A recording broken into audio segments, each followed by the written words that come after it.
Hello. Hi. Good to see you. I feel like we got into a really good routine of sitting down and talking like every week, and then now it's been like a month, I feel like, or more. It's been wild. It's been media and real estate. I mean, it is fast paced and just like so many different directions of things you need to be doing. Media, like we do these podcasts, we do these reels, you work on social posts and planning content, and then as soon as it's posted, on to the next. And I feel like that's similar to real estate, where you do a ton of work on a listing, post it, close it, on to the next. Yeah, there's no break. No. The target is always just like moving further down the road. Well, and even when you don't have the listings, I mean, if you're in this business and you're taking it seriously, like even when it's slow, then you just go back to your hit list of all the stuff that you have to get done. Yes. Right. So it's like, all right, well, I've got a little bit of while. And if you're diligent, you know what you're doing, then you need to either practice or you need to implement one of your strategies or get something up and running or work on marketing so that when you're actually busy with real estate, like buying and selling, then it's all just flowing smoothly. Right. So it's, yeah. And then eventually you get to the point where I am, that sometimes when you're not sort of harrowed and frantic and crazy, then you start to get nervous that something's wrong. Yes. You know, now I'm like, I have time at nights and weekends, and, you know, we have an amazing team that's taking care of so much stuff, including you. And now I'm not working 70 hours a week, and that's sort of very uncomfortable for me to not work at that level. Something feels like Aaron said to me yesterday, because I was talking to him about it, he was like, you've trained your brain to associate sort of like overworking with success. And so that means that if you're not overworking, you're not a success. And that is very, very true for me right now. And I'm pushing back against it because this is exactly what I wanted. Talked to Colleen yesterday. I took a little walk outside. Just to clear my brain. And taking a walk. I mean, because it was like beautiful outside and I hadn't been outside all day. And so I was like, Colleen called and I just took a walk outside, and then I was sitting there talking with her, and I was like, it's for years and years, I would say I would get through the spring market. I'd get to the spring market, and, you know, coming out of the winter in New England, you don't have a whole lot of money because the winter's slower, right? And you spend a lot of money, especially if you're running a business like I do. I spend a lot of money on a monthly basis. Yeah, your operating expenses don't stop. I operate at a negative cash flow until like April. And then between April and the end of the year, or April and the end of the summer, that's when I make all my money. Mm-hmm. And so I go into the spring market sort of afraid and worried that I'm going to run out of money. And then I go through the spring working 70, 80 hours a week. And then at the end of the spring, I'm so exhausted, like mentally and emotionally, physically, that I go, I can never do that again. And then it's like that whole thing where you get far enough away from it that you sort of forget. And this is the first spring that it's noticeably different. It's noticeably different, and that's very uncomfortable too. I completely understand that. The staying busy is exhausting, but there is this comfort to it, to the adrenaline rush. And stillness and silence is really something we do not exercise anymore, and slowing down as individuals. So it's really remarkable that you are allowing yourself to sit with this discomfort because you know it's what you wanted. A lot of people would say, oh my gosh, I can't handle this. But you are showing discipline and being really reflective of it and just allowing this to pass through. Yeah, I mean, I think I'm very fortunate to have, first of all, good people around me that allow me to sort of take the time. You know, it's funny, I always imagined that if I slowed down, then everyone around me would sort of question that I'm slowing down and sort of almost look at it like, oh, he's not trying as hard, or he doesn't like want it as much, or his motivation's not as high, or whatever. Even like Sandy, you know, if I don't work until after Sandy leaves, Or if I'm not working until 7 o'clock, then I'm not really proving myself to the team and to the office and all that kind of stuff. Or to my wife, if I show up at home at 4 o'clock in the afternoon, she'd be like, what's wrong? Is business okay? You know what I mean? So like those are things that run through my head. But it's been met with like, if I tell Sandy that I'm going to go home and sit in my garden and do some outdoor work, she's like, oh, good. And like, she's like very encouraging of it. And Colleen the same, you know, are you working this weekend? No, the team's got most of it covered. She's like, awesome. I think that's just me mentally sort of creating a barrier to keep me comfortable doing the same thing that I always do, because that's more comfortable than not doing it the way that I've always done it. But yeah, it's been an interesting sort of couple of months. But it also, so the second thing, I mean, it's literally April 2nd.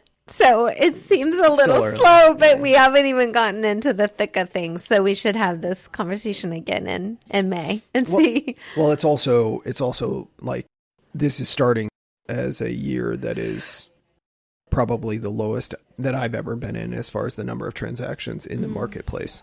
And so we're ahead of pace where we were this time last year. It just feels slower.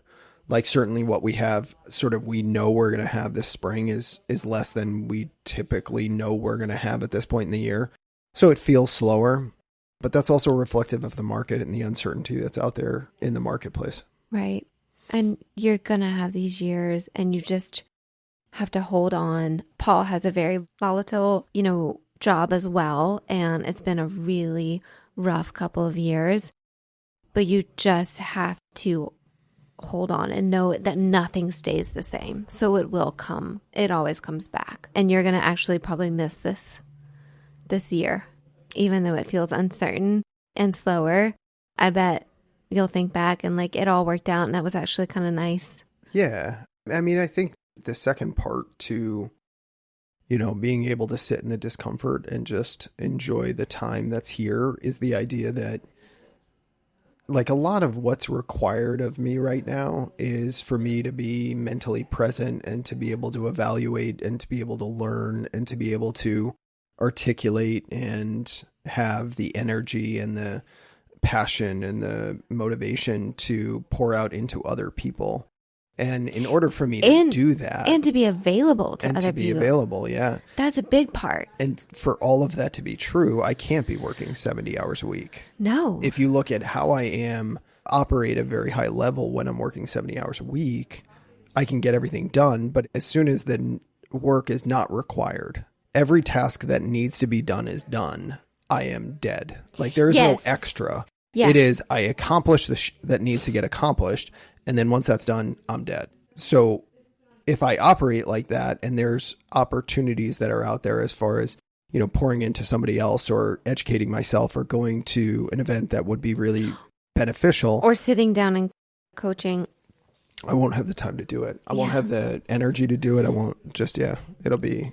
What you created would literally fail because you have 5 physical people in this office that need your time and advice and opinions. And if you were empty because you've been going 70 hours full steam ahead, then it would fall apart. It wouldn't work. So I do the same. I run until I'm empty and it's not healthy. And I think a lot about what fills me up and what fills up my cup. And so then I can pour it back out, obviously. And you do the same. And what we were talking about a couple weeks, not even a couple weeks ago, 2 weeks ago, we were having a team meeting and you were talking about how you said no to something over the weekend. Going to a close friend's St. Patrick's Day, like get together on a Sunday. And you said no to it. To instead stay in your yard at home with the girls and work on the garden, which has become how you fill up your cup. And you did that in order, not because it was what you wanted to do that day, but it was because you were thinking ahead of for the week. And this is what you said in the meeting. And it just made me think about, and you challenged us all to think about what we are saying no to in order to be better, our future better selves for the week ahead, for the month, for the spring market, whatever it may be. And I thought that's something I'd really love to expand on is what are you a lot of times people add things to their list. I need to do this to be better. I need to get up and work out to be better. I need to prospect for 3 hours in order to be adding things to their list, setting goals in the beginning of the year, when actually there's another side to it. And it's actually, what are you saying no to? What are you going to let go of in order to be a better self, your better self? It's not always adding on. Right. And the timing was interesting because we are actually in the season of Lent, of giving up something, of choosing something to restrain from in order to, you would hope, be a better person. And I think I've been thinking through that, the art of saying no. And it's a conversation that's been had so many times because people struggle with it. And I think there's 3 levels, if I were to categorize them.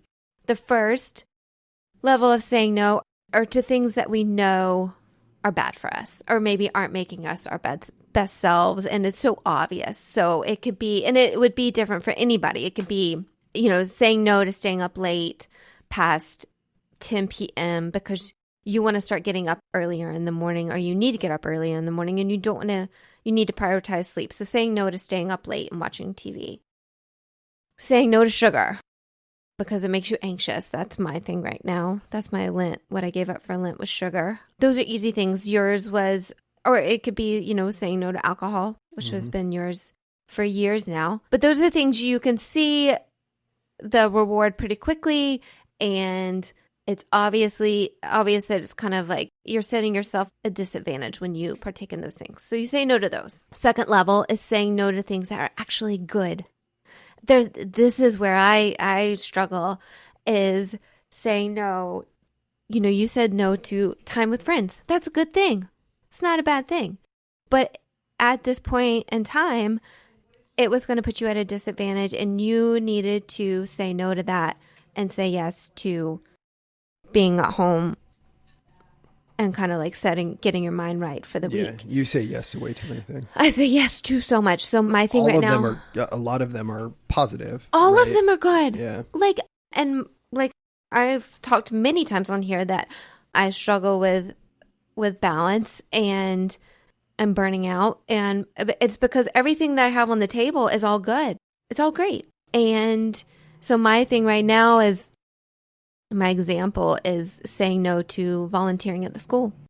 It's really important to be involved in your children's school. It's a wonderful thing, and everybody benefits. But for me, I couldn't do it. And it's really hard to say no to a good thing. Paul does it instead. He volunteers. I don't need to volunteer to show that I care right now. Yep. But that's something that I'm having to work on. And then the third tier, so that's saying no to good things. The third tier is saying no to opportunities and the possibility of it being a really good thing. You don't really know, but it seems like it could really turn out well. That is even harder to say no to, because saying no to volunteering at school, I've done it before. I know it's a great thing, and I know the work it requires of me. And so then I'd made the decision to say no. When you say no to an opportunity, you don't really know what it's going to require of you. You maybe have an idea. You don't know how it's going to turn out. What if it's amazing? What if it was the thing? So those are really hard to say no to. And I've been talking for a minute, but the common line in all of that, the common string in saying no to things that are bad for you, saying no to things that are good, and saying no to things that have potential opportunities, is you've got to know yourself, and you've got to know where you're headed and what you're working on and what your goals are. When you've determined that, it becomes a lot easier of whether this aligns or fits. Or, of course, it's still hard, and I still say yes to things that don't align. I've determined, I'm working on at the moment, but we all get 24 hours in the day, and we all really, what it comes down to, the art of saying no is really knowing yourself. So yeah, thoughts. I just kind of did a big opener. I like it though. I mean, I took a lot of notes based on what you said, because we didn't talk too much about this before. I mean, I know you mentioned that you were going to go over 3 sort of levels, and I was interested to hear more about them.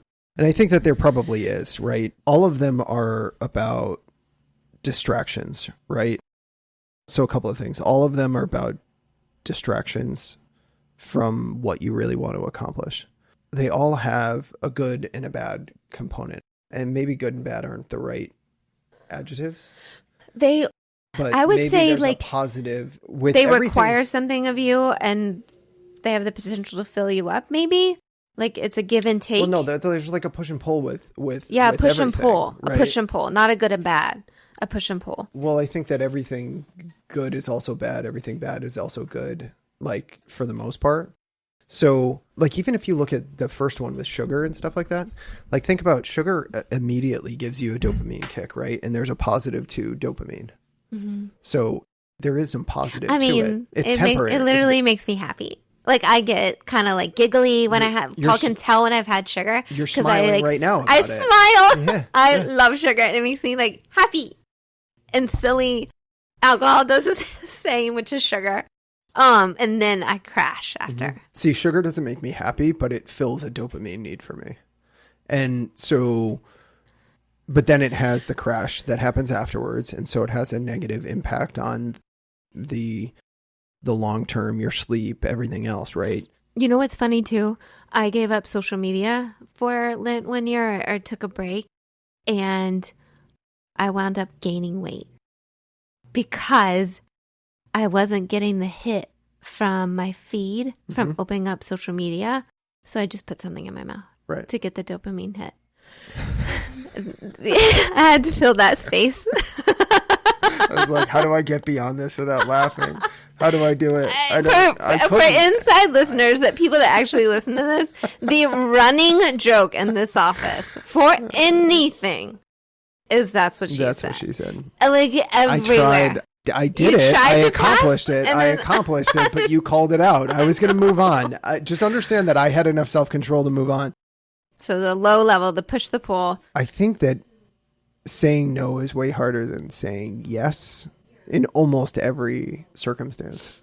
So like it's way easier to say yes to sugar or yes to a friend's like party or yes to an opportunity that can make you some money. But it's the discipline behind understanding that all of those have an impact on what you're doing. The sugar has like a crash to it, right? The time that you spend going to your friend's party is time that you can't do something else, that you can't put into something else. The opportunity that you take advantage of and the money that you make could be a distraction from another opportunity that's better or from accomplishing what you want. The real work that you want to do. Yeah. But it's way harder to say no than it is to say yes. Something for me, when you brought up those 3 examples, is a lot of what influences, and this is some personal strength that I need to work on, is worrying about what someone else is going to say when I say no. So if I say no to the birthday cake, no thank you, I'm all set. I'm not eating sugar right now. And then I don't want them to feel bad about themselves or to think that I don't want to enjoy my time with them or eat what they made, that it's not good enough for me, or I'm better than them. Like, oh no, I don't eat sugar, but you go ahead. And so that will influence me where I'll feel pressure and I'll say, sure, I'll have a piece. Because I don't want to offend someone else. Or saying yes to going to a friend's party. Like, I don't want them to think that I don't care about them or value their time with them. Or going to a friend's house, saying no to going to spend time with a friend. I don't want them to think that they don't matter and that I'm being selfish. Or that they might not invite me next time because I said no. It's worrying about someone else's opinion or the opportunity. What if I miss out? What are people going to think? That I don't make good decisions, that I can't tell. Like, that worry definitely influences me saying and pushes me to say yes. Yeah. Too. I think you're putting way too much stock into what other people think of your decisions, for sure. Yeah, I think a lot of people operate that way too. But also think about the quality of the person that's making that judgment, if they are, right? So like, let's assume that somebody thinks that you're not a good friend because you didn't come to a party because you need to work on yourself and prioritize time with your family and you need to accomplish. Like, think about the quality of the person that's going to make the jump to that point. It's probably, right? they probably don't exist. Well, no, they do. Yeah. They do, because people are very judgmental. But the people that are very judgmental are just projecting their own insecurities on your situation. And you can't let that control what you do. So it's hard. 100%, because I was very much like that. The vast majority of my life. Right.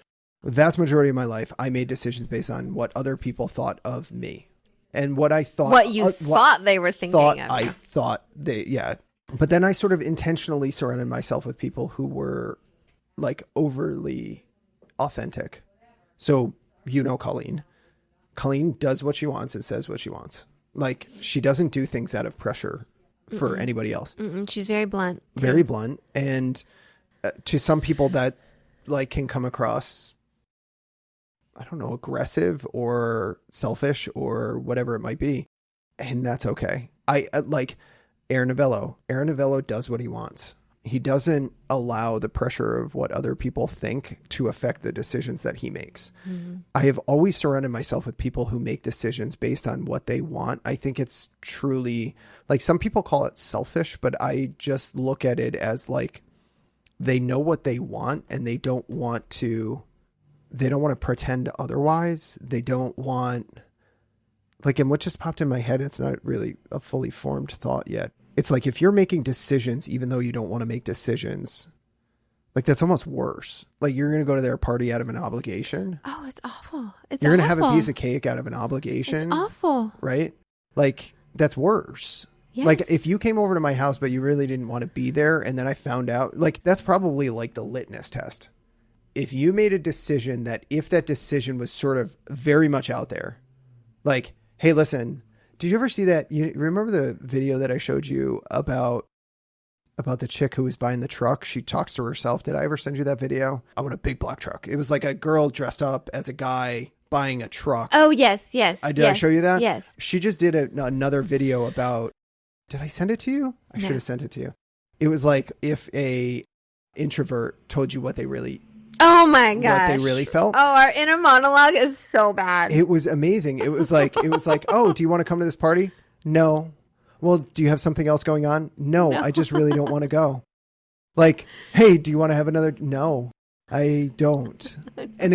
But that's because if you think about it that way, like, if you had to be brutally honest, like, say exactly how you felt. So Lauren invites me over for something on a Saturday with the kids. Hey, do you want to come over? It's going to be super fun, all this kind of stuff. This happened when I dropped Belle off for do you want Roswell's. to stay? No, I did not want to stay. But Paul was there, and Russell was there, and Mike. a couple of the guys were there. The dads. The dads were all there. And I wanted to get home and like hang out with Rosie, because it was a rare time where like Belle's not around, Colleen's not around, and it was just going to be a fun night with me and Belle. Yeah. But I drop it off and all the dads are hanging around in the kitchen, like hanging out. It's a good thing. It's a good thing. It's like bonding. It's all of this kind of stuff. I know. But I dropped Belle and I said, hey guys, I got to see you later. Yeah. Right. And yeah. But if I had stayed, now imagine I stay and I get the three guys, I'm going to stay for like an hour, but I just want you to know that I'm staying out of obligation. I really want to go home and be with Rosie, but I'm going to stay because I feel pressure to do so. Which they all have kids and daughters. They would have been like, dude, don't stay. Don't stay. Like, if you don't want to, who gives a shit? Yeah. Right. Like, but that's what you're doing. Like, if you go through that exercise, again, I don't know that I go through that exercise. I don't know that I've ever gone through that exercise. But that's what we all play out. That is why it is sometimes, I think that's 50% of it, why it's hard to say no. So that's the easier no stuff, though. That's easier. Saying no to doing something or not having something, or that's all easier. It's when there's actual tangible benefit to you saying yes that it's harder. When we talk about business, it's like, especially in real estate space, you can go in a lot of different directions, right? Like, you can go investment, you can go renovation, you can go new construction, you can build a team, you can do downline, you can do residential sales, you can do condo sales, you can do like a vast variety. You can work with buyers, you can work with sellers. right? And the first one is probably buyers and sellers. Most top producing real estate agents don't work with buyers.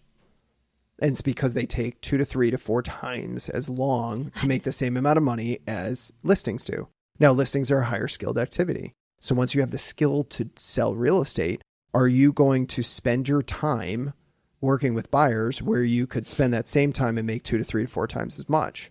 The problem is if the money is right there. Hey, Mr. Agent, I am an $800,000 buyer. And if you bring me out, I'll make you $16,000, $18,000, $20,000. And it's like, whew, that money's right there. It's right there. I could go have it. But to say no to that opportunity and then to spend the time that you would have spent there going out with no guarantee that the time that you're spending would make more money. Making phone calls. Same thing with people get distracted by real estate fix and flips all the time. They get in front of them. They're like, oh, I can make $100,000 on this flip. It's like, but how much time are you spending? And is that what you really want to do? The mental energy that it takes. Because if you're not clear on what you want, a distraction can seem like an opportunity. Mm-hmm. And in no uncertain terms, it's a distraction. But it's easier to be distracted about something guaranteed the potential of the opportunity. And what you really want. Yeah. So I don't know. What's the point of this podcast? To say no to stuff? To just how do you getting to know yourself really and doing the work of getting to know yourself, determining how did you get to the place where you almost look forward? Would you say you even look forward to figuring out what you need to say no to because you're so clear-headed? No. I don't think that I look forward to saying no. I'm just very comfortable doing it. How'd you get there? I think it was a couple of things. So I talked about proximity. So I've always been gravitated towards people who are very sort of open and honest and authentic. I think that I've surrounded myself with authentic people. And that's been really, really, really helpful. Because if I surround myself with fake people who do fake things for fake reasons, then that is naturally what I'm going to be more drawn to do. But if I'm surrounded by authentic people that are always telling me exactly. Fake guesses. Yeah. Fake people give fake guesses. And so if I'm around authentic people who are making decisions that they, right or wrong, like I'm not saying that authentic people always make the correct decisions, but they always act based on how they actually feel, not based on the way that other people will make them, the perception of the way that other people feel. Right. So I didn't do that intentionally, but I think that Looking back, that's what I've done. And then that's the advice you would give, potentially. 100%. Like you always hear people talk about the fact that you are like the sum of the 5 people that you're closest to, but that like a lot of people say that it goes right over everybody's heads, but it really is. Like if you have people around you that are lazy and that drink a lot, you're going to be lazy and you're going to drink a lot. If you're surrounded by people that are happy with sort of mediocre results. If you hang out in a real estate office and every one of those people is doing like 5 to 10 transactions. All over the place. The odds that you actually go out and do 20, 30, 40, 50 transactions is extraordinarily rare if that's who you're spending your time with. In a focused manner. Right. But conversely, if you put yourself in a room and you're associated with people that are doing 4 hours of prospecting every day and they're going out and they're spending their time learning and growing and they're doing 40 to 50 transactions themselves, the likelihood that you get to that point much faster and at all is super high, right? So proximity is power. We talk about that a lot, but I think authenticity is also a characteristic that I have naturally gravitated to. And now in my life is a non-starter. If you're not an authentic person, it's not that I can't be around you. I can't have a disproportionate amount of my time with you. Like I'm not going to spend any more time than I need to with you. And certainly not going to be part of my real estate team or my inner circle or my close friends or my family. Like the people that are around me are just authentic. And so I would say In order to do that, you almost need to be shown and given permission to do that. The other thing which you started with was really about understanding what these things mean, right? And most people aren't sort of introspective enough to understand the cause and effect of their decisions, right? They look at the short-term benefits, but they never really weigh it out. I talk to people all the time. I have conversations with women, friends a lot, and I'll say, you're doing a lot. You're doing like too much. Why are you doing this? Why are you so overwhelmed? And they'll say, yeah, I know, but I don't know another way. And so I think the people know that they're stretched thin, that they're not headed in the direction they want. Their life is not organized or focused or efficient. Or maybe it's too efficient and they have no downtime. Women and men, they know it, but they don't know how to pull themselves, to have the discipline to pull themselves out and to say, I'm going to whittle it down real simple. So I think people do know that they're caught in an office that maybe they're not growing, or they're caught in a work ethic that isn't serving them anymore, or they're not really being efficient in time blocking. But they just don't know. Like, that secret sauce is saying, I'm done. I'm switching gears and I'm going to pull myself out of it. Mm-hmm. Those are the people that I like to be around, that are willing to change directions. If you get to a restaurant, like when I knew Paul was the one, way early, we sat down at a restaurant and it was like, there's a lot of like, it was like soft. We were newly dating. So I was 24 and it was a really nice restaurant in DC, but we sat down there. It was like just tired and old because there's a lot of older people there. And he was like, this isn't right. And we got up from the table. We'd already been seated and we went to a sushi spot that was super trendy, cool. We sat at the bar. We didn't have a reservation. And he was like, this isn't right. We're going to switch. We're going to change. Mm-hmm. And I was like, yeah. Like, let's just change. Let's make the decision and go.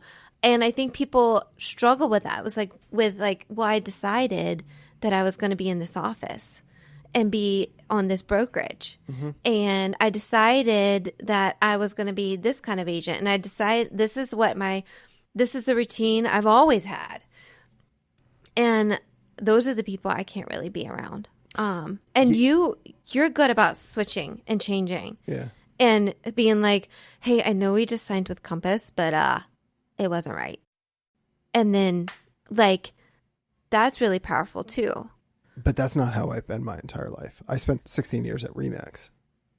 Like I was loyal as hell. I spent like 8 years at coaching at the same coaching company, even though it wasn't really in the right alignment. You were saying yes. Yeah.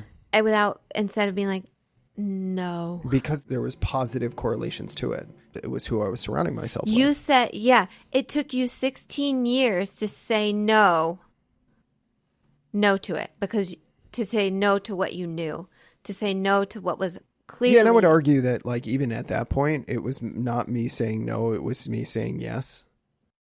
It was me saying yes to Compass and yes to a lot of money when they offered it to me and yes to my ego to go there. Okay. It wasn't as much a no. Okay. I think saying no was Compass to EXP. That was the point. And I was ready for it at that point. But it's only 3, 4, 5 years ago. Mm-hmm. That's why I've always really enjoyed being around Paul. The first time I noticed it was Paul and I really met each other. I think we went out to dinner, but I don't even know, like, did we work out? He and I worked out at CrossFit a few times before we went out to dinner together. But like he wore those shoes that have like individual... The monkey feet. I know. Yeah. Vibrams. Embarrassing as hell as a human being to wear those, right? Yep. Like, but he didn't give a shit. No. And he also, as athletic as he was also very disciplined to, like the workout said, hey, you should be doing 95-pound overhead squats. And he said, yeah, that's a little bit. And he could do it, but he made a discipline. He goes, you know what? I'm just going to do the bar because that feels better. I would never have done that because it would have been like, oh, what did other people think? You know, they think I'm just trying to be faster because of lightening the load, even though I can do it. And I did that so much that I blew my shoulder out for, you know, so, but you told a story too a while ago about Paul, like he was in another restaurant situation and the lights were like way up. Oh yeah. And he just went over to the manager. He's like, hey, could you turn the lights down because it's really bright in here? Yeah. Like for everybody in the restaurant. But he was like, hey, listen, this makes sense. And this is what I feel like I want. And I go and I just do it. And so in a sense, like Paul and Colleen are very similar. Yes. Paul probably is more confident in doing it. Colleen is probably very much more definitive that she's just going to do exactly what she wants. Right. But for us, our personalities, that's what makes sort of our relationships work really well, because I think we get so much from that. But yeah, proximity. And then because I would say it is good. Like you may feel that pull, like I really don't want to do that and I want to say no to it, but I just need to run it by someone. And when you have that person like Aaron or like Colleen, but they're so good at being like, it's obvious. Say no. Yeah. What's it gonna? Sure. And they give you that permission. Yep. That's what you needed to start. Yep. And then now it's become more second nature. Yes. Now I'm doing that for other people. Yes. And so for people that are still stuck with saying yes, you may need that person. Here's what I would say. I think people assume that they just have to make a decision once and then they're going to do the act, and then they're going to follow through with whatever decision that they make. Decisions are not a one-time thing, right? The decision to get up and work out makes you make a decision every single morning. The decision to surround yourself with sort of more authentic people is a decision you have to make over and over and over and over again. Just because you made a decision last weekend to prioritize your health and well-being mentally or physically over something activity that sort of, whether it be for your kids too, like people justify doing shit all the time that's mentally and physically not good for them in the short and the long term for their kid. They justify it by using their kids all the time. Like what? Like travel, sports. Do you know that like there are parents whose entire weekends and entire life savings are spent to bring little Johnny to ice hockey games all over fucking creation all winter long. They never go skiing, even though they like to go skiing. They never work on themselves. They get up and they go to the ice rink at random ass times of the night. And listen, it's not that Colleen and I don't want to provide the kids with an environment that they're happy with, but if you're spending all of your spare money and all of your spare time, everything besides work, on providing an environment for your child, you're going to justify it with, oh my God, but they love it. They love it.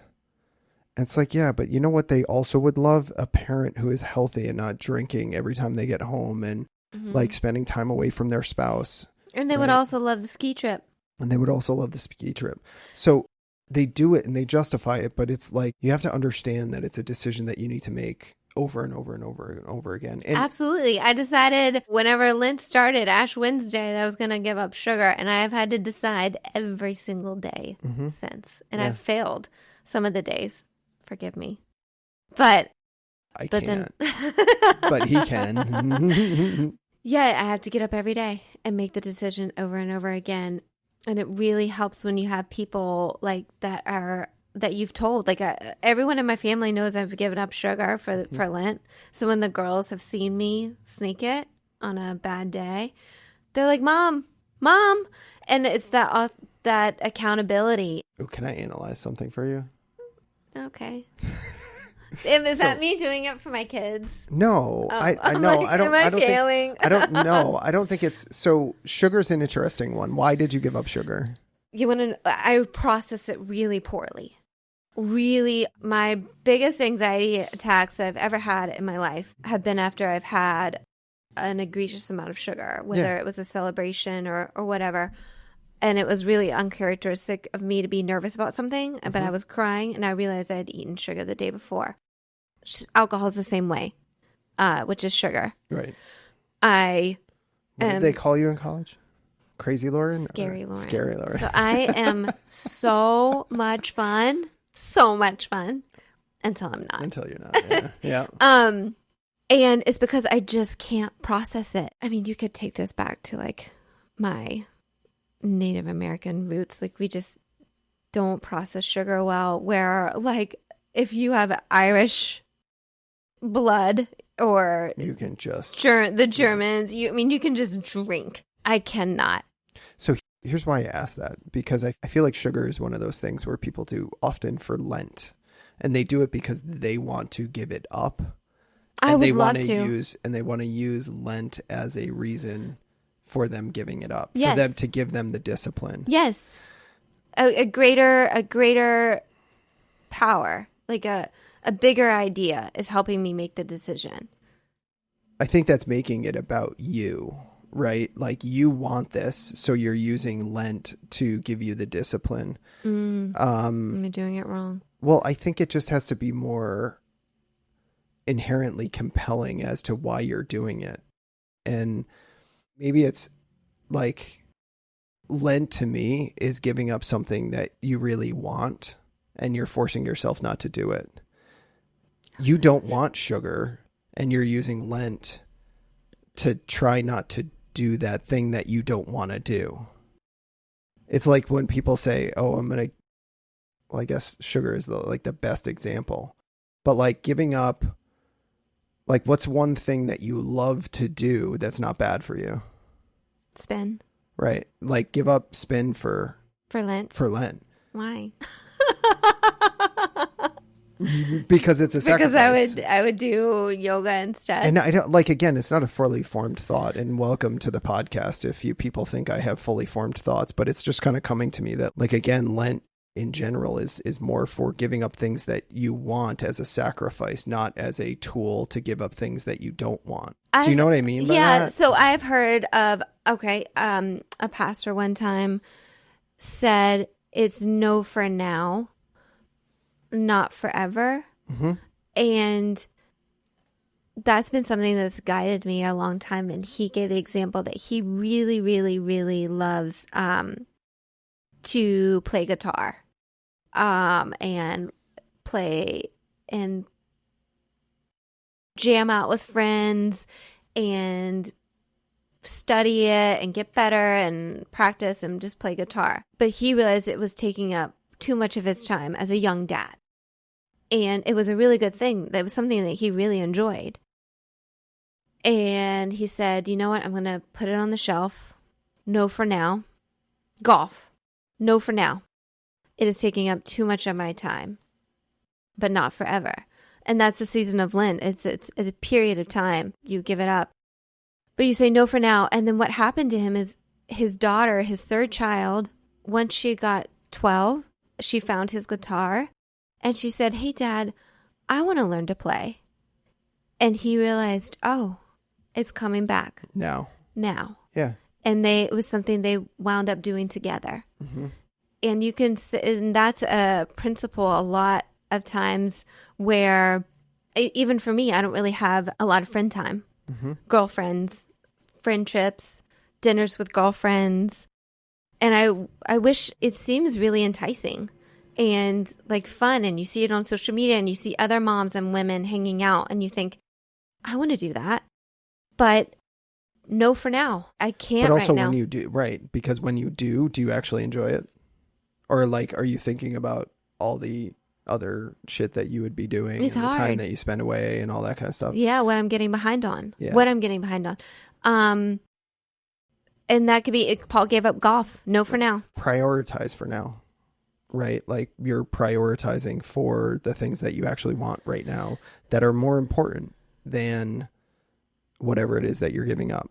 And that goes back to just a full circle. It goes back to like when you're trying to say no for things, you have to make that connection between why you're saying no and what the benefit of that is. So when you're saying no to sugar, you're saying no to sugar because I don't think it's good for me. It's not good for you. It's not good for me emotionally and mentally. Right. And so if it's not good for you emotionally and mentally, then go to the next level consequence. If you're emotionally unstable and you're mentally exhausted, that doesn't allow you to be there as much for your kids and your job and yourself. And then the next level consequence, if you're not there for your kids and your job and yourself, then you actually become sort of upset at yourself because you're not living up to your fullest potential. So it's like a lot of what discipline is, in my opinion, is in the moment, recognizing and going through those levels of consequence. You can wrap back around to why you started that thing in the first place. And most people, when they make a decision to go against what they believe to be true, like eating sugar, it's not that you've gone through that whole sort of exercise of like, okay, if I eat the sugar, then I'm just not going to feel really good. And then I'm going to be mentally and emotionally drained. And then I'm not going to be there for my family. I'm not going to be there for my kids. And then I'm going to start to get really depressive because I'm not being the highest version of myself. Okay, I'm going to eat this sugar. It's like, I'm going to eat this sugar and I'm going to distract myself with everything else. I'm going to hop on social media so that I don't have to go through that levels of consequence and really connect the dots between my decision and the end result of it. Same thing with getting up in the morning and you know, choosing things. It's just a disassociation from like what the end result is going to be. Like you don't allow yourself to go there. Like when you had sugar over Lent, like, did you go through it or did you just throw your hands up in the air and just have sugar because you wanted sugar and it was an emotional decision. Yeah. And that's what most times I just wanted to hit. Right. And that's how people make decisions about opportunities too. Mm-hmm. Right. This opportunity is going to make me $100,000. Why are you doing that? It's going to make me $100,000. Well, it's going to make me $100,000. It's going to make me 100. And then it just goes on your head. And then that's all you're thinking about. 100 grand, 100 grand, 100 grand, 100 grand. Right. Okay.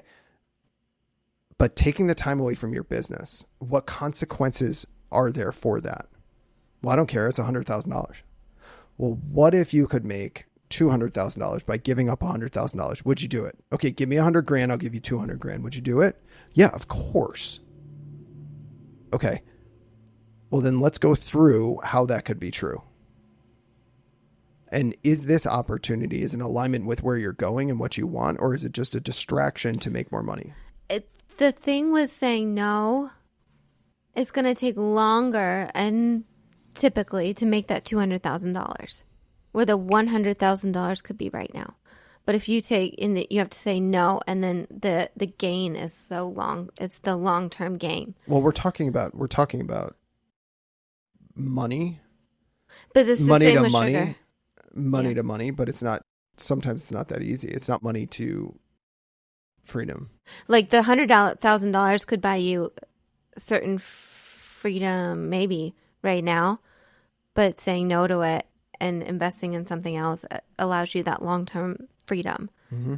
And it's the same with the sugar. It's saying no to being happy now and feeling that rush now versus this like ultimate rush of being your best self later. Well, and sometimes the benefit is just is that you're creating the type of person that can say no to opportunities. Yeah, it's absolutely, willpower is not inherent. Right. Willpower to say no is not something we are like naturally as humans gifted with. It is like a muscle we have to work. Mm-hmm. Because you have to have that belief in yourself. Like I believe that if I make a decision, I'm going to do it. You've been trained. You've trained yourself. Trained myself. I've proven to myself. Like, and it's not something that I can just rest on my laurels and say, okay, well, I don't have to put the effort in. I don't have to consciously make that decision over and over again. It's real. Do you know how hard it is right now to list a $1.7 million house and bring an agent in to give them a large percentage of the transaction? Mm-hmm. When I have the infrastructure set up so that it would be very easy for me to handle that myself. Mm-hmm. It's very easy for me to bring in, for me to do these real estate transactions. I don't make any money on social media right now. Like in fact, it costs me a lot of money. So I am putting a couple of hours into a podcast that 25 people are going to listen to and watch. But I am disciplined enough to know that regardless of the outcome of this individual activity, I know that I'm learning and growing. I'm becoming a person that is worthy of being followed. I am working on my articulation of speaking to other human beings and articulating my points, which sometimes I do well, sometimes I don't. I am creating the belief that I am not following the money anymore. I'm following the path that I believe is the highest and best use of my time on earth. But in the moment, to give up $20,000 or $30,000, like, it's very, very difficult. And I'm not immune to it right now. No, the only way to withstand that pressure, the pressure to say yes instead of no, you really want to say no, and no aligns with where you want to head. But there's pressure to say yes to that deal, to running that deal by yourself. But the only way you're able to withstand that pressure is you have people around you, Colleen, Aaron, your team, whoever, supporting you and saying, you've got this. You've got this. You can say no to that immediate, that money now for the long-term freedom. We're going to support you. We're with you. Mm-hmm. That's the only way to withstand that pressure to say yes and to say no instead. And so, like, if you... Yeah, it's a combination of having those people around there, having the accountability, them doing it as well, people around you, and having authenticity around you, and all that kind of stuff. Having people who are your allies versus your friends, right? Mm-hmm. Allies will tell you what you want to, or allies will tell you what you need to hear. Friends will tell you what you want to hear, right? So Aaron, when I get on my coaching call with him, and he's expensive too. I spend $2,500 a month on an hour and a half of his time. It's required because that hour and a half is the authenticity and the honesty and the genuine care that I need every month to make sure that I am committed to my goals. As much as, like, I am still not beyond the point where I don't care what people think. I care what Aaron thinks of me. Now, I don't make all of my decisions based on that, but I do care. I do want it, but it's almost I'm using no, you should have people around that you care what they think, but you value their opinion. I'm using them to hold a mirror up. Mm-hmm. Aaron is my mirror. Mm-hmm. Because if I'm not doing what I have authentically told myself I want out of my life, Aaron will shine a light on that. Aaron will reflect that back on me. So it's not the hour and a half I spend with him. It's everything else that comes along with that commitment. I also know that that's $30,000 a year, right? I know that sharing every transaction that I'm doing with one of my staff right now is a huge financial commitment. But guess what? That shows them that I'm financially committed. Mm-hmm. That shows them that I'm committed to their growth and to their development, right? I'm committing to something that's costing me a lot of money right now with no guarantee of success in the future. That's authenticity. With no outcome whatsoever. And that's doing what you said you were going to do. That's you being trustworthy. It's like all the things. Right. But it's little steps. So I don't mean to say that this is easy. Like, I have ruminated on decisions that have been beneficial for me for a very long time and not done them and kept them quiet because I didn't want to deal with them. Right. I have gone back on things. I've made decisions. Like last year, I was supposed to share every deal with an agent. I didn't because I was still too concerned about money. Mm. And arguably, I should be more concerned than I am right now, but I'm not, because if things fail and I need to pivot around, I'll do that. But I know that this is the path that I should be on. But that level of commitment to shit, it doesn't happen overnight. Like, I started back in 2021 with Aaron. And it has been uncomfortable and challenging every single day since. And I think that that's what, like, people drastically underestimate, like, what you can get done in an extended period of time, but they drastically overestimate what they can accomplish in a short period of time. Mm. So they think that if they commit to, like, a workout for a month, they think, oh, well, I'm good. I can take a day off because I've been doing this for like 5 days a week for a month. It's like, that's not it. Like the people that consistently work out every day or like routinely throughout the year, like 200 days a year, 150 days a year, it's just part of their routine. That's what they've do because they've conditioned themselves that that's what they do. And it's been over an extended period of time, not a week, not a month, not even sometimes a year, but people who eat healthy, that is the way that they do things over time. Mm-hmm. And it's way easier to eat sugar after 3 days of saying you don't want to eat sugar than it is to eat sugar after a year of not eating sugar. It's way easier to say no to something after you've said no to it for a year. Yes. It's way easier to commit to doing something on a routine basis after you've committed to doing it for an extended period of time. So people have this idea that I'm just going to get off sugar for a month, or you know what? I'm going to change my relationship with alcohol. So I'm not going to drink. I'm going to do dry January. Yeah. And then expect that, okay, well, I'm just going to go back to my old habits and expect that they're just going to drink less. It's putting an impossible pressure on yourself to like just continue to have to make those really difficult decisions. Yes, and when a thought came into my mind, it would almost be better if you put in the time. This is going back to setting goals, but like if you wrote out who you want to be, and we do those business plans, those do have purpose. Mm-hmm. When you write out where you want your business to go, if you write out who you want to be first, and you do that work into knowing who you are, and you really look in the mirror, and if you are truly honest, mm-hmm. then those no's get a little bit easier. For a certain period of time. But people do that, and they're reflective, and they're honest with each other, and they write down their goals, and they get inspired. Yeah. And then they take that piece of paper, and they don't look at it until the next year. Because they start to slide away from it, and then facing the reality of knowing. So one of the things that's really difficult is knowing what the truth is and doing the opposite of it. It's really difficult. Right? It's really difficult on you emotionally and mentally. Oh. Over and over to be faced with the reality.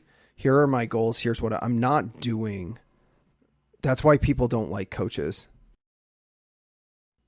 Because it's like, hey, you told me you were going to do this. You're not doing it. Can we talk about that?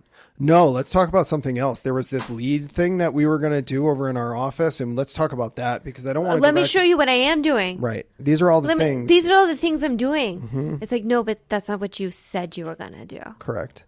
And the problem is that a lot of people rely on very close friends or family to keep them accountable, and that's not the right people either. Absolutely. Your wife. Like a lot of agents rely on their wife putting pressure on them.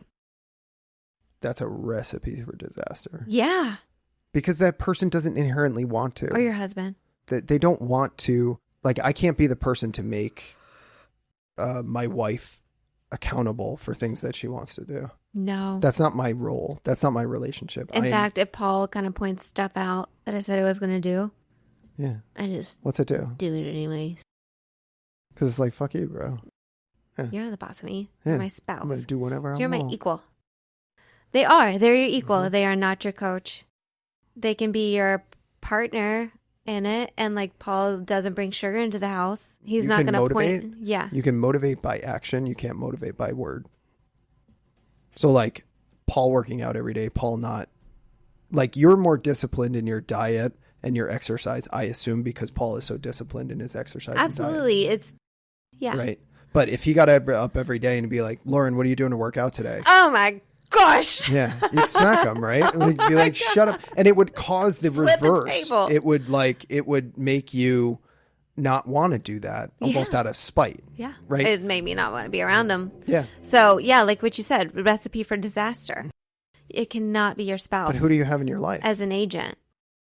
We see that all the time in real estate, especially with EXP, and my experience with downline so far is that people come in super, super motivated. Yes, I want this. Absolutely. They sit in this chair and they're like, this is exactly what I need. I just need this. I need to be around you. I need to be in it. And then they come to an event or two and then they stop coming. and then they don't respond, and then they don't show up, and then they don't, and then they eventually they leave. It's because it's very difficult to know the truth about what you should be doing and be confronted about it over and over again.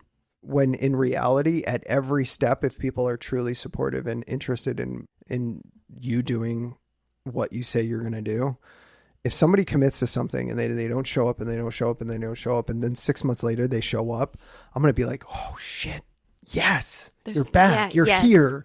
Like they assume that I'm going to be all pissed off and like disappointed in them. No. That's almost harder. It's harder to show up after a month. It's harder to recommit. Like that's power. Yeah. Right? That's authentic. But people hide. Oh, you know what I'm going to do now? I'm going to switch brokerages. Because going to the next person that I trust, that's going to be the ticket. That's going to change everything. So what is it then? You have to decide for yourself, and then... I think you have to intentionally put yourself in proximity to authentic people. I think you have to... have allies and coaches, not coworkers. Yeah. I think you have to have allies.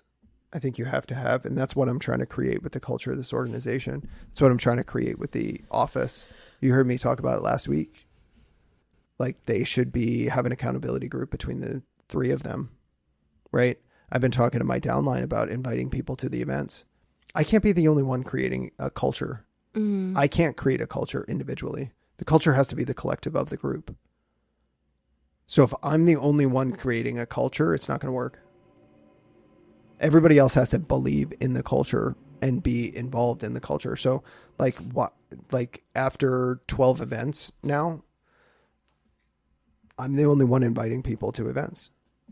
And that's my fault. And I'm realizing that now. So now I'm having conversations. Hey guys, you should be inviting people to events. And not even you should. Who did you? Who did you? Right? Why aren't you sharing? You're not sharing and you're not participating. If you really want to commit to this, then you have to commit to it. Yeah. And you mentioned participation. Like, I do think the participation is maybe the first step. Like, and then I'm going to be actually up on stage. I want you to come. I'm participating, and then I'm going to share it. So it goes hand in hand.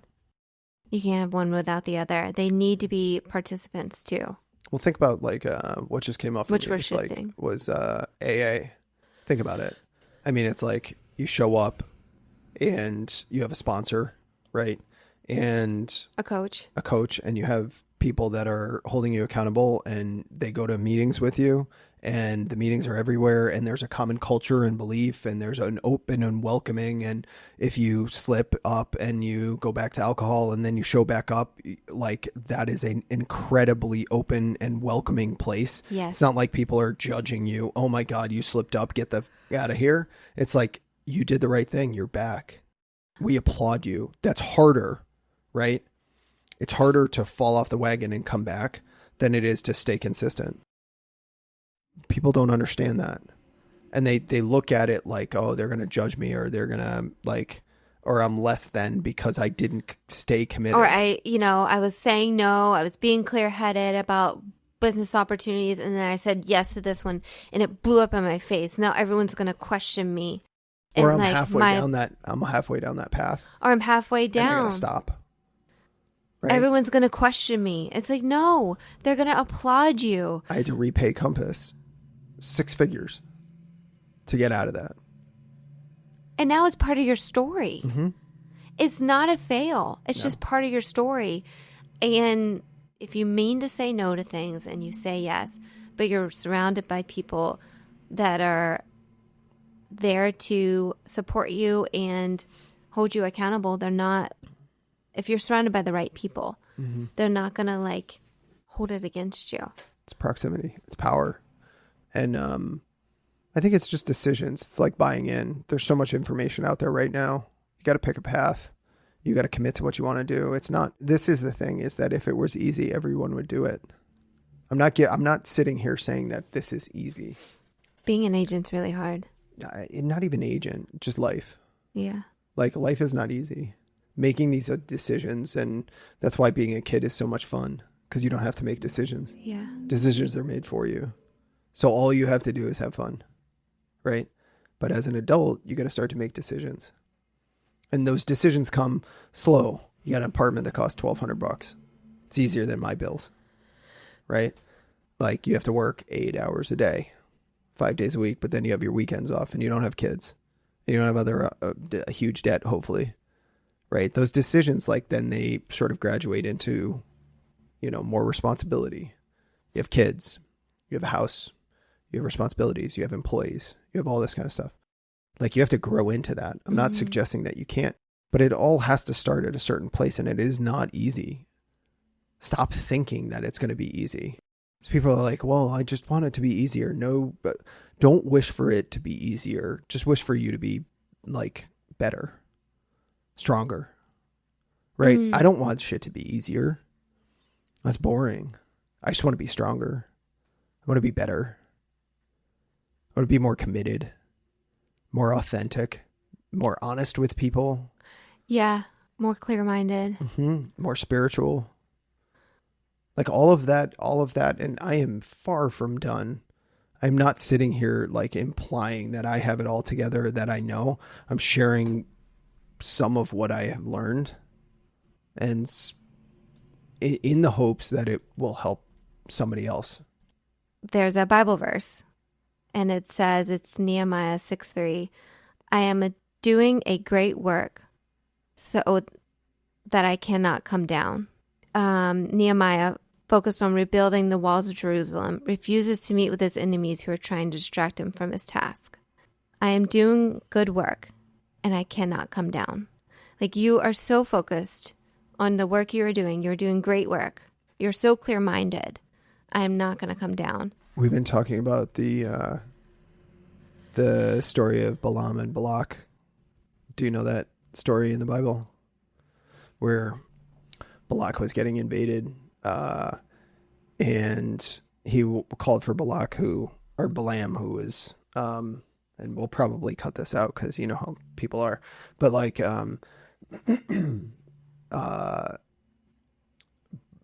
Balaam was known as a prophet. He could talk to God, right? And so Balak had sent some of the higher ups, the council or whoever, to go and talk to Balaam about coming and cursing the Israelites, okay. Right? And then he said, well, let me pray on it and I'll go to God and I'll ask him. And he prayed on it and God said no. Essentially, right? And then he sent some more important people to talk to Balaam again. And he said, all right, well, let me go and talk to God again. God said no again. And he went a third time and God said, well, if you feel like you have to go, just go, but say exactly what I'm telling you to say. So then he sets off and he gets on his donkey and he starts riding his donkey, and his donkey sees the Holy Spirit or something wielding a knife or a sword in the middle of the path. And so the donkey steers off and Balaam whips the donkey to get back on path because he can't see it, right? He can't see the warning that God is putting up. And then they go into a narrow passageway, and again, the donkey sees the message. And so he turns around and Balaam whips him again and hits him and gets him back on path. And then he gets to the point where he can't turn around. The path is so narrow that he can't turn around, but he sees this messenger again in the path. So he just lays down and Balaam starts beating him again. And at that point, he finally, I think that he says the donkey talks and says, why are you doing this to me? I've been your faithful servant. I've never steered you wrong in the past. And at that moment, Balaam sees the messenger, right? And he goes, oh my God. And he has this realization, but the whole parable is set up so that I think we always go back to this questioning. Like when we know something is right and just, like when we know we should be doing something, we always go back and question it. It's like our faith and belief. We just don't have belief in it. So we have to go back again, right? We know what's right. People are guiding you along the way. People are sending up warning signals if your eyes are open, but you're just so stubborn. Mm-hmm. We as human beings are so stubborn that we just think, oh, well, should I be doing this? It's like literally God told you that you shouldn't go. And then you go back to him and you're like, yo, they sent some more important people. Do you think I should go now? He's like, no. And then he goes again. He goes like, are you sure? You sure, God? And God's like, all right, if you go, just say what I want. And then he gets on the path and he's being ridden by a faithful servant to him who's trying to steer him and trying to advise him, because everybody else can see that this path is not the right one for him to be on. And what is his response? Beats him. Right? How dare you? It's a metaphor of what we do over and over again. It's like, we know sugar's not good for us. Mm-hmm. We know it's not, but we go back to the well and we're like, why can't, but I should be able. We know that, like, this distraction, right? Like, and it's happening all the time in our society, whether it's social media, whether it's alcohol, whether it's weed, whether it's porn, whether it's investment, like, and it can be good distractions too. It takes a will and a strength and sort of an understanding, and for people to be introspective and for people to surround themselves with the guidance that helps them. Because again, if he's not riding, if Balaam is not riding on a trusted donkey that is trying to steer him in the right direction and away from the pain, right, he would have just gone right through, because he's not even, his eyes aren't even opening. He wouldn't even get that warning to almost certain death, right? It's like, if we don't have those people with us. So again, whether you're religious or not, like, to me, these are applicable. These are right. These are things that are just trying to illustrate, like, what is naturally going on in our head. You've got to be surrounded by people that genuinely want you to be the best version of yourself and are there to support you and call you out on it. Right. That's why we formed the team that we have. That's why I'm on a Bible study on Tuesday mornings. That's why I'm on a coaching call on Tuesday afternoons. That's why I host a mastermind group on Thursdays. That's why I'm on a Wednesday coaching calls. That's why you say yes to podcasts. That's why I say yes to podcasts. That's why I partner with all of the team members, giving up and saying no to a large percentage of my income so that I can have time to do all of these things. And I make these difficult decisions, not once where I'm going to go, okay, I'm going to do it this week and that's good. Now I'll And if it doesn't work, then I'm not doing it again. Right. Yeah. If it's not worth doing for 10 years, it's not worth doing for a day. I love that. Right. This is worth doing for 10 years. This is worth doing. This path that I'm on is worth doing for 10 years. Mm-hmm. And if you're not, again, so like proximity, just get, whether that's me, whether people are watching this and they're going, oh, well, I know somebody who's really powerful. Mm-hmm. You could spend, people who partner with me at EXP could spend like 5 hours a week with me, hearing the messages that I'm talking about and the value that I'm providing. But of the 20 some odd people that are partnered with me, on average, like 4 or 5 people take advantage of that. I know. Tops. But that doesn't stop the commitment that I made to them to be there and provide that to them. And my hope is that after an extended period of time of continuing to show them that I am there to provide value, I'm just going to You're on your path. You're doing great work and you will not come down. I'm disassociated from the results. Yeah. You're doing the work, and then if it's 3 or 4 people that I have an impact on in this version of what I'm doing, then that's fine. That's okay. Doing good work. And if it's 500 people or if it's 1,000 or 5,000 people, great. I'm going to continue to do what I'm doing because I understand that this is the highest and best use of my, very limited time on this earth. I love it. I don't know. Hopefully that's more inspiring than like overwhelming for people. I think so. It just, it makes you, kind of gives me that I'm so clear-headed. I'm so clear-minded. I'm so focused. And I've surrounded myself with people. Like, I'm just saying this as an example for people to be in that spot, that they support that. I mean, that's the best. Mm-hmm. Cool. So speaking of, since if it's not worth doing for 10 years, don't do it for a day. We'll do this again next week. Yeah. It'll be fun. I'm glad we did it again. It was fun to catch up a little bit. To like hash it out. Yeah. All right. So I think your next episode is actually going to be a virtual one. I'm putting it out there with Dan. You got to do it. Oh, like just hop on live? Yeah. No, not on live. Like you're going to record a podcast with Dan next. Oh, yeah. Yeah, just gonna maybe we'll say do it. that. I'll text him right when we get off of here. Dan Mesrobian, we're going to do another podcast. I was on his a while back, but we'll bring him to the Beyond the Deal podcast. Let's do it. Have some fun. All right. Thanks for watching along, guys.